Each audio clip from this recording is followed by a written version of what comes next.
السلام علیکم ورحمۃ اللہ وبرکاتہ۔ بسم اللہ الرحمن الرحیم، الحمد للہ رب العالمین،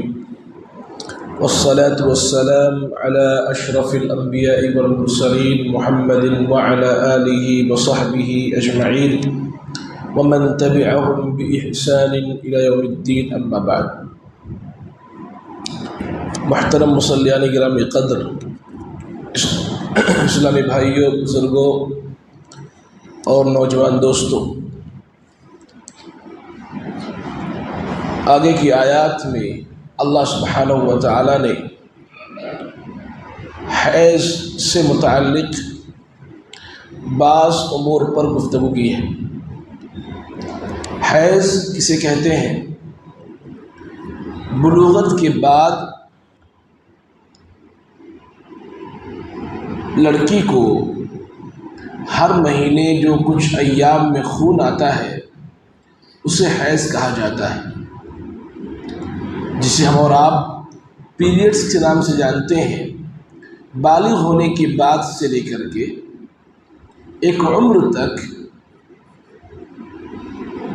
لڑکی کو، عورت کو جو مخصوص ایام میں، کچھ ایام میں خون آتا ہے اسے حیض کہتے ہیں۔ اللہ تعالیٰ نے کہا وَيَسْأَلُونَكَ عَنِ الْمَحِيضِ، اے پیغمبر صلی اللہ علیہ وسلم، لوگ آپ سے حیض کے بارے میں پوچھتے ہیں، حیض کے مسائل کے بارے میں سوال کرتے ہیں۔ قُلْ هُوَ أَذًى، آپ ان سے کہیے کہ یہ گندگی ہے، حیض کا خون گندگی ہے۔ فَاعْتَزِلُوا النِّسَاءَ فِي الْمَحِيضِ، لہذا حالت حیض میں عورتوں سے الگ رہو۔ وَلَا تَقْرَبُوهُنَّ حَتَّى يَطْهُرْنَ، اور ان کے قریب اس وقت تک نہ جاؤ یہاں تک کہ وہ پاک صاف ہو جائیں، حیض کے ایام سے گزر جائیں۔ فَإِذَا تَطَهَّرْنَ، لہذا جب وہ پاکی صفائی حاصل کر لیں، فَأْتُوهُنَّ مِنْ حَيْثُ أَمَرَكُمُ اللَّهُ، تو ان کے پاس آؤ وہاں سے جہاں سے اللہ نے تم کو آنے کا حکم دیا ہے۔ یقیناً اللہ تعالیٰ توبہ کرنے والوں اور پاکی صفائی حاصل کرنے والوں کو پسند کرتا ہے۔ اس آیت کریمہ میں اللہ نے دم حیض کو گندگی سے تعبیر کیا ہے کہ دم حیض، حیض کا خون گندگی ہے، یہ فاسد خون ہوتا ہے، خراب خون ہوتا ہے، گندا خون ہوتا ہے جو ہر مہینے عورت کو مخصوص ایام میں آتا ہے۔ اس حالت کے اندر جب حالت حیض سے عورت گزر رہی ہو، اللہ تعالیٰ نے منع کیا ہے کہ اس حالت میں جماع اور ہم بستری کرنا جائز نہیں۔ عورت کے ساتھ مباشرت کرنا، جماع کرنا، ہم بستری کرنا جائز نہیں ہے۔ اور عورت سے الگ رہنے کا یہ مطلب قطعی نہیں ہے کہ اس کو چھوڑ دیا جائے، اس سے دور رہا جائے، اس سے نفرت کیا جائے، اس کو کہیں کسی کمرے میں بٹھا دیا جائے، نہیں۔ دور رہنے کا مطلب یہ ہے اور قریب نہ جانے کا مطلب یہ ہے کہ اس کے ساتھ ہم بستری کرنا جائز نہیں ہے، کیونکہ ایک الگ تکلیف سے وہ گزر رہی ہوتی ہے۔ یہودیوں کے یہاں جب کسی عورت کو حیض آتا ہے تو اس سے اتنی دوری بنائی جاتی ہے کہ اسے الگ کمرے میں بند کر دیا جاتا ہے، نفرت کرتے ہیں۔ حالت حیض میں عورت کو نفرت کی نگاہ سے دیکھا جاتا ہے، یہ یہودیوں کے یہاں۔ لیکن مذہب اسلام نے عورت کو اتنا بڑا مقام دیا ہے، مذہب اسلام نے عورت کو اتنی عزت دی ہے اور عورت کے ساتھ اتنا بہتر معاملہ کیا ہے، اچھا برتاؤ کیا ہے۔ کہا کہ جب حالت حیض سے عورت گزر رہی ہو تو اس کے ساتھ رہو، اس کا خیال کرو، اور جتنا بہتر ہو سکے اس کو کھلاؤ پلاؤ، اس کے ساتھ بیٹھو، اس کے ساتھ رہو، لیکن جماع اور ہم بستری نہ کرو۔ لیکن وہ اظہار نفرت جو یہودیوں کے ہاں پایا جاتا ہے، مذہب اسلام نے کہا وہ جائز نہیں ہے، وہ جائز نہیں ہے۔ یہ حالت حیض میں ہو جانا یا دم حیض کا آنا، اس میں عورت کا کوئی قصور نہیں ہے، تو اس کی طبیعت کا حصہ ہے، اس کی فطرت کا حصہ ہے۔ اگر عورت کو حیض کا خون نہ آئے تو پھر وہ بچہ بھی پیدا کرنے سے قاصر رہے گی، بچہ پیدا کرنے کی قدرت نہیں رکھ سکے گی۔ یہ حیض ہی ہوتا ہے جو بعد میں چل کر کے یہ رک جاتا ہے اور اس کے بعد حمل پھیرتا ہے۔ تو اللہ تعالیٰ نے کہا ہے کہ حالت حیض میں جماع نہیں کرنا، بستری نہیں کرنا ہے، باقی اس کے ساتھ اچھی طریقے سے بات چیت کرنا ہے۔ اچھا خیال رکھنا ہے، بلکہ یہ بھی کہا ہے، اسلامی شریعت کے احکام سے پتہ چلتا ہے کہ حالت حیض میں عورت کے ساتھ اور اچھے سے پیش آنا ہے، کیونکہ آلریڈی وہ تکلیف سے گزر رہی ہوتی ہے، چڑچڑاپن اس کے اندر ہوتا ہے، اس کو کوئی چیز برداشت نہیں ہوتی ہے، خون اس کے جسم سے نکل رہا ہوتا ہے، وہ تکلیف سے گزر رہی ہوتی ہے، لہذا اس کیفیت اور حالت میں اور زیادہ اس کا خیال رکھو۔ اگر عام دنوں میں وہ 80% کام کرتی ہے تو کوشش یہ کرو کہ ان دنوں میں جب اس کے پیریڈز کے ایام ہو، ان دنوں میں کم سے کم لیا کرو، کم سے کم کام لیا کرو، اور اس کا ہاتھ بھی بٹایا کرو۔ اسلامی شریعت کے احکام سے پتہ چلتا ہے کہ ان ایام میں عورت کس قدر محتاج ہوتی ہے کہ اس کے ساتھ اچھا برتاؤ کیا جائے۔ دیکھیں اللہ تعالیٰ نے ان ایام میں عورتوں کو روزوں سے رخصت دی ہے کہ جب ان ایام سے عورت گزر رہی ہو تو اس کے لیے روزہ رکھنا حرام ہے، روزہ نہیں رکھے گی۔ اسی طریقے سے البتہ جو روزہ ہے ابھی نہیں رکھے گی، جب ان ایام سے وہ فارغ ہو جائے گی، رمضان کے مبارک مہینے کی گزر جانے کے بعد ان روزوں کی وہ قضا کرے گی۔ اسی طریقے سے نماز تک کی رخصت دی گئی ہے، نماز تک کی رخصت دی گئی ہے کہ اگر کوئی عورت حالت حیض سے گزر رہی ہو تو نماز اس کے لیے معاف ہے۔ آپ تصور کر سکتے ہیں اللہ نے مردوں کے اوپر سے نماز کو کسی بھی حالت میں معاف نہیں کیا، کسی بھی حالت میں معاف نہیں کیا۔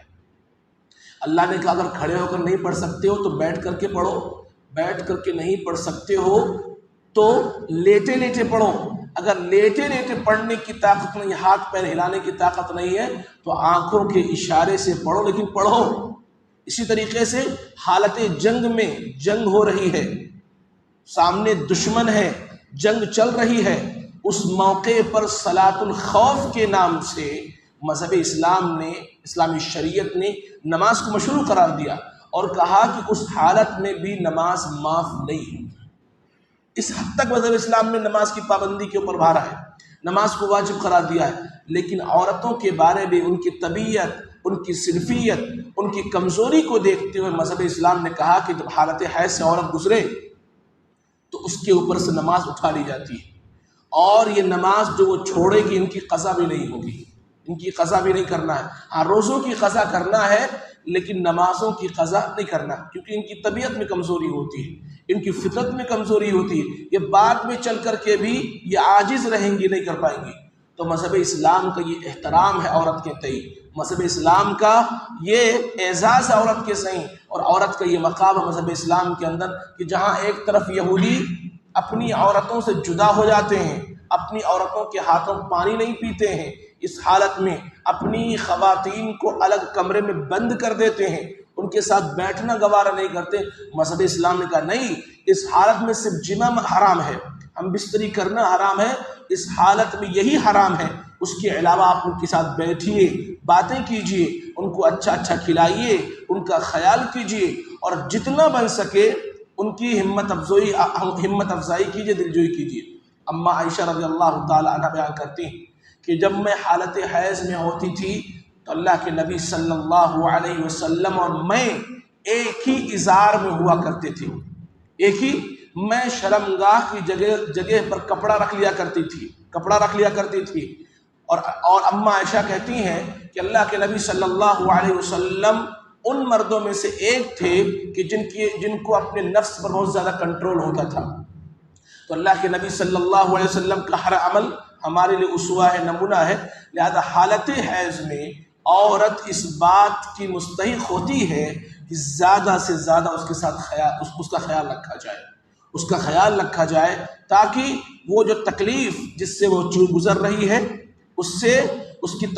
تکلیف میں کمی ہو سکے، اور وہ آرام کے ساتھ، خوشی کے ساتھ ان ایام کو گزار سکے۔ جب مذہب اسلام نے اس کے ساتھ اتنا اچھا معاملہ کیا ہے کہ روزوں کی رخصت دے دی وقتی طور پر، اور نمازوں کی رخصت کلی طور پر دے دی، تو ہم اور آپ کو چاہیے کہ اس کے ساتھ اچھا برتاؤ کریں، اچھا معاملہ کریں۔ اس کے بعد اللہ رب العالمین نے کچھ ایسے مسائل ذکر فرمائے، طلاق کے مسائل ذکر فرمائے۔ طلاق کسے کہتے ہیں؟ بہت سارے لوگ طلاق کے مسئلے کو لے کر کے مذہب اسلام پر اعتراض کرتے ہیں کہ طلاق کا ایک مسئلہ دراصل عورتوں کے اوپر ظلم ہے، لیکن جو لوگ قرآن و سنت کو پڑھتے ہیں، طلاق کی حکمت کو پڑھتے ہیں، وہ مذہب اسلام کی تعریف کرتے ہیں کہ طلاق دراصل ایک نئی زندگی کی شروعات کا نام ہے، ایک نئی زندگی کی شروعات کا نام ہے کہ میاں بیوی کا جب نباہ نہ ہو رہا ہو، ہوتا ہے اس طرح شادیاں ہو جایا کرتی ہیں کہ ان کا مزاج نہیں ملتا، لڑائیاں جھگڑے ہوتی رہتی ہیں، ان کی زندگی خراب ہوئی پڑی ہوتی ہے، ان کی زندگیوں میں اختلافات پیدا ہوتے رہتے ہیں۔ تو مذہب اسلام نے کہا کہ کوشش یہ کرنی ہے، آخری حد تک کوشش کرنی ہے کہ ان کے درمیان جدائیگی پیدا نہ ہو، میاں بیوی کے درمیان جدائیگی پیدا نہ ہو، آخری حد تک اس کے لیے کوشش کرنی ہے۔ اسی لیے کہا کہ اگر جو ہے بہت حد پار ہو چکا ہے تو ایک طلاق دے کر کے کچھ دن کے لیے جدا کر کے دیکھ لو، اور ایک طلاق دے کر کے اس کو گھر سے الگ نہ کرو، اپنے گھر میں ہی رکھو، جدا رہو لیکن گھر میں ہی رکھو۔ جب گھر میں وہ رہے گی اور آمنا سامنا ہوگا، کچھ دن جب جدا رہو گے تو ہو سکتا ہے تمہارے دلوں میں محبت پیدا ہو جائے۔ تو مذہب اسلام نے کہا آخری حد تک کوشش کرنا ہے کہ میاں بیوی جدا نہ ہونے پائے۔ لیکن جب ساری کوششیں ناکام ہو گئی ہیں، ساری حکمتیں ناکام ہو جائیں کہ اب ان کے درمیان صلح نہیں ہو سکتی، ان کی زندگی بہتر نہیں ہو سکتی ہے، اب اگر ان دونوں کو ایسے ہی رکھا گیا تو نہ صرف ان کی زندگی برباد ہوگی، ان کی آنے والی نسلوں کی زندگی برباد ہوگی، اولاد کی بھی زندگی برباد ہوگی۔ تو مذہب اسلام نے کہا محبت کے ساتھ، پیار کے ساتھ، اتحاد کے ساتھ، باہمی الفت کے ساتھ ایسا کرو تم دونوں جدا ہو جاؤ، اور جدا ہونے کے بعد پھر طلاق کا جو ہے حکم اسلام نے مشروع قرار دیا، کہا کہ طلاق دے دو اور پھر نئی شادی کر کے ایک نئی زندگی بسر کرو، ہو سکتا ہے وہاں زندگی تمہاری خوبصورت ہو جائے۔ تو جب زندگی اجیرن بن جائے، زندگی مشکل ترین بن جائے، تو مذہب اسلام نے کہا بہتر زندگی گزارنے کے لیے طلاق کا راستہ اپنا لو۔ یہ آخری حد ہے، آخری یاد رکھیں، آج کل کے جو طلاق کے جو کیسز ہمیں اور آپ کو سننے کو ملتے ہیں، یہ طلاق کی وہ شکل و صورت نہیں ہے جو مذہب اسلام نے ہم سے اور آپ سے کہا ہے کہ بھئی شروع میں تھوڑا بہت غصہ آیا، طلاق دے ڈالا۔ کیا معاملہ، عجیب معاملہ ہے۔ تھوڑا سا کوئی مسئلہ ہوا، تھوڑی سی کوئی بات ہوئی، بس طلاق کی بات کی نوبت آ گئی۔ نہیں، کہا یہ طلاق آخری حد ہے، کوشش کرتے رہو کسی بھی حکمت سے، کسی بھی مسئلے سے اگر آپس میں بات نہ بنے تو کہا کہ مرد کو کہا کہ ایسا کرو، جب بیوی آپ کی بات نہ سنے، آپ کی نافرمانی کرتی رہے، تو کچھ دن کے لیے اسے بستر سے الگ کر دو۔ پہلے کہا کہ نصیحت کرو، اگر اچھی بیوی ہوگی اور آپ کو سمجھے گی فوری طور پر مان جائے گی، اگر نصیحت بھی کارگر نہیں ثابت ہو رہی ہے تو اپنے بستر سے الگ کرو، اگر ذرہ برابر اس کے اندر حیا ہوگی، غیرت ہوگی، تو بستر کے الگ ہو جانے کے بعد اسے سمجھ میں آ جائے گا کہ میرا شوہر ناراض ہے، ذرہ برابر اس کے اندر حیا ہوگی تو فوراً اپنے غلطیوں سے باز آ جائے گی۔ اس کے بعد بھی اگر وہ اپنی غلطیوں سے باز نہ آئے تو مذہب اسلام نے کہا اس کو مارو،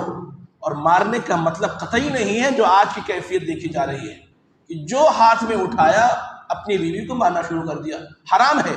حرام ہے آپ کی مار سے آپ کی بیوی کو تکلیف پہنچ جائے، یہ حرام ہے۔ کیسے مارا جائے؟ اللہ کے نبی صلی اللہ علیہ وسلم نے کہا ایسے مارو کہ اسے تکلیف نہ ہو، صرف اظہار نفرت کرنا ہے، اظہار نفرت کرنا، بیوی کو لگے کہ میرا شوہر اتنا غصے میں ہے کہ اب مار تک کی نوبت آ گئی ہے، لیکن ایسے مارو کہ اسے تکلیف نہ ہو۔ آپ کے لیے قطعی طور پر جائز نہیں کہ اپنی بیوی کو کسی بھی طرح سے ٹارچر کرے، اسے زخم پہنچائے، اس کے جسم پر کسی بھی طرح کا کوئی زخم دے، قطعی طور پر شوہر کو یہ اجازت نہیں۔ اگر یہ جو ہے یہ کر کے بھی دیکھ لیا آپ نے، پھر بھی معاملہ صحیح نہیں ہو رہا ہے، تو ایسا کرو کہ لڑکے والوں کی طرف سے کچھ لوگ اور لڑکی والوں کی طرف سے کچھ لوگ اکٹھا ہوں اور اصلاح کی صورتیں نکالیں کہ کیسے ان دونوں کے درمیان اصلاح ہو سکتی ہے، کیسے ان دونوں کے درمیان صلح ہو سکتا ہے، اصلاح ہو سکتا ہے۔ لیکن آج کا معاملہ کچھ اور ہی ہے، باہر والوں کو جیسے پتہ چلتا ہے وہ معاملات اور خراب کرنے کے لیے چلے آتے ہیں۔ مذہب اسلام نے کہا کہ دونوں طرفین سے کچھ لوگوں کو جمع کر کے ان کے درمیان صلح کرانے کی کوشش کرو، اور اس کے بعد بھی بات نہ بنے تو مذہب اسلام نے شوہر کو یہ حق دیا کہ اسے ایک طلاق دے کر کے، یہ بھی کوشش کر لو، ایک طلاق کا یہ مطلب قطعی نہیں ہوتا کہ اب عورت آج ہی سے اس کے لیے حرام ہو گئی، آج ہی سے اس کے لیے حرام ہوتا نہیں، کہ ایک طلاق دے کر کے اسے اپنے گھر میں رکھو، جمع نہیں کر سکتے، ہم بھی کچھ نہیں کر سکتے اس کے ساتھ، لیکن جب گھر میں رکھو گے تو آنا جانا تو رہے گا، کبھی وہ آپ سے ملے گی، کبھی آپ اس سے ملو گے، ہو سکتا ہے دل میں محبت پیدا ہو جائے، تو مہینے کے ختم ہونے تک یا یہ جو پاکی صفائی آنے والے حیض کے پہلے سے پہلے اگر ایک دوسرے سے صلح ہو جائے تو پھر وہ آپ کی بیوی ہے، اس کو اپنے پاس رکھو۔ تو کئی حربے، کئی راستے، کئی طریقے مذہب اسلام نے دیے ہیں طلاق کے مسائل میں، کہ سارے طریقے استعمال کر لو، ساری کوششیں کر لو، آخری حد تک کوشش کر لو، نباہ کی کوئی بھی صورت اگر بن پا رہی ہے تو نباہ ہو۔ اختلاف، جھگڑا، لڑائی اور طلاق لے لینا آسانی سے کوئی اچھی چیز نہیں ہوتی ہے، لیکن پھر بھی آپ دیکھ رہے ہو کہ اختلاف ختم ہی نہیں ہو رہے ہیں، دونوں کے درمیان صلح نہیں ہو پا رہا ہے، زندگی دونوں کی اچھی ہو ہی نہیں پا رہے، تو ایسے زندگی نہ گزارو، بلکہ جدا ہو جاؤ، کلی طور پر جدا ہو جاؤ، اور ہر ایک دوسرے سے شادی کر لے، ہو سکتا ہے جس سے وہ نئی شادی کرے ان کی زندگی بہتر ہو جائے، کیونکہ اگر اسی حالت میں باقی رہے تو نہ شوہر کی زندگی بہتر ہوگی، نہ بیوی کی زندگی خوشگوار ہوگی، اور ان دونوں کا غلط اثر، نگیٹو اثر ان کی اولاد پر پڑے گا۔ تو بہتر یہ کہ جدا ہو جائیں اور نئی نئی شادی کر لیں، ہو سکتا ہے جس سے وہ شادی کریں گے ان کے ساتھ ان کی زندگی بہتر ہو جائے۔ طلاق کا راستہ یہ دراصل عورت اور مرد کے لیے اللہ اسلام کی طرف سے ایک بہت بڑا احسان ہے اور بہت بڑا انعام ہے، اس راستے سے جدا ہو کر کے ایک نئی زندگی کی شروعات کر سکتے ہیں، اور نئی زندگی کی شروعات کے ساتھ ساتھ اپنی زندگی کو خوبصورت بنا سکتے ہیں۔ اللہ تعالی ہمیں ان احکامات کو سمجھنے کی توفیق عطا فرمائے۔ دیکھیے، جو لوگ ان مسائل کو پڑھتے ہیں، دین کو سمجھنے کی کوشش کرتے ہیں، وہ لوگ یہ سمجھ جاتے ہیں کہ طلاق یہ عورت پر کوئی ظلم نہیں ہے، بلکہ اس کے ایک نئی زندگی کی شروعات ہے، ایک نئی زندگی کا جو ہے راستہ ہے، اور زندگی کو خوبصورت بنانے کے لیے مذہب اسلام نے یہ امر نازل کیا ہے کہ اس طریقے سے وہ جدا ہو کر کے اپنی زندگی کو بہتر بنا سکتے ہیں۔ اللہ تعالی ہم تمام لوگوں کو ان مسائل کو سمجھنے اور اسلامی احکامات پر عمل کرنے کی توفیق عطا فرمائے، جب تک دنیا میں رکھے کتاب و سنت پر باقی رکھ، جو ہمارا خاتمہ ایمان بالخیر پر ہو۔ صلی اللہ علی خیر خلق محمد وعلی آلہ وصحبہ اجمعین برحمتک یا ارحم الراحمین۔